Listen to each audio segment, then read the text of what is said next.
So you've probably heard people say it like a compliment, right? You're just so reliable. You're always there, and we can always count on you.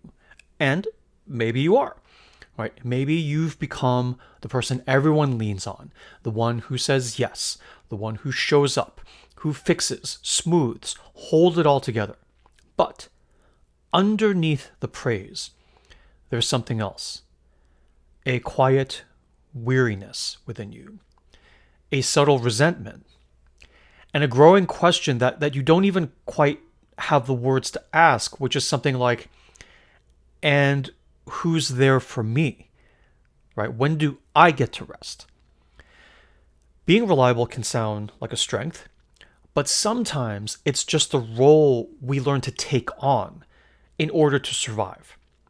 Right? Maybe early on we figured out that being dependable made us feel needed and indispensable, and therefore not abandonable. Maybe we learned that keeping the peace was safer than rocking the boat. Or maybe you just realized over time that it was easier to take on the extra burden than to deal with the consequences of saying no. So you became the strong one, the one with the full plate, the one who's busy all the time, the one who rarely drops the ball. But here's the truth most people won't say out loud, which is being reliable becomes a cage over time when no one thinks to ask how you're doing inside it.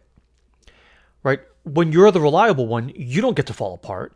You don't get to have messy days. You don't get to be unavailable. So instead, you learn to keep going even when you're tired or hurting, and even when no one's really seeing you.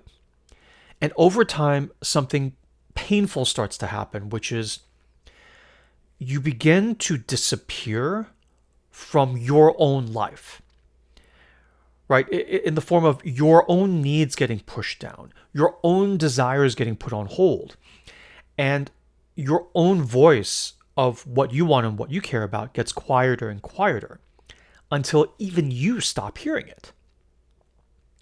Right? At some point, being reliable starts to cost too much, not because you don't care, not because you want to stop helping, but because you're finally realizing you can't keep showing up for everyone at the expense of showing up for yourself.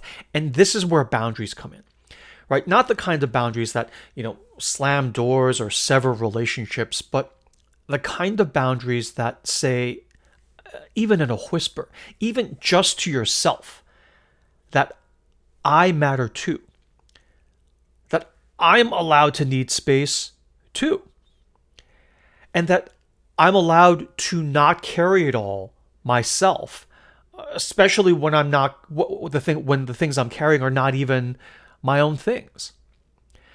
Right? If you've been the reliable one for a long time, right, this shifting, even this whispering of the question can feel very, very uncomfortable. So what I want to do is offer a few gentle questions that you only ask yourself for now, right?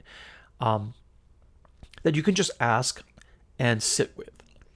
And the first question is, where in my life have I been saying yes when I really meant I can't? Right? Not even no, but just I can't anymore. Another question, what am I holding that I never truly agreed to? Obligations, emotional labor, burdens, secrets. What am I holding that I never truly agreed to? And another question, if I stopped performing reliably, what would I actually feel? And not the rush of like, oh my gosh, I need to keep helping. Oh my gosh, people need me. But if you stopped performing reliably and that first wave came and went, because the people who rely on you, they will find other ways to get their needs met, if you were to stop performing, right? And after that first, tsunami comes and goes, what after that would you actually feel? Okay. And there's no rush when you get the answers to these questions internally. There's no rush to act on the answers, but to just let them surface and let those answers come to you, sit next to you, and just breathe, to have their day or even 5 minutes in the sun, right? And then perhaps that will be the beginning of something new within you.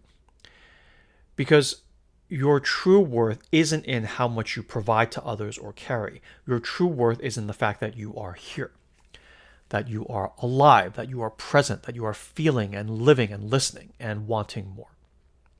Okay. Now, if these words I'm sharing speak to you and you feel a sense of recognition or even a little relief, this is what we do in the Boundaries program, right? Which is designed as a way to give you the beginning of a gentle path back to your own self, right? To your own clarity, to your own energy, back to your own intrinsic right to rest and have space for yourself. And this is not a finger wagging plan to, make yourself more assertive and make you better, but rather a process that helps you to remember that you were never meant to disappear in order to be loved, right? And whether or not you ever take another step forward and consider the Boundaries program or not, I just want you to know that regardless of all that, you are allowed to come home to yourself. This is your intrinsic birthright as a human being. And one way to do that is to come home to yourself one quiet boundary at a time.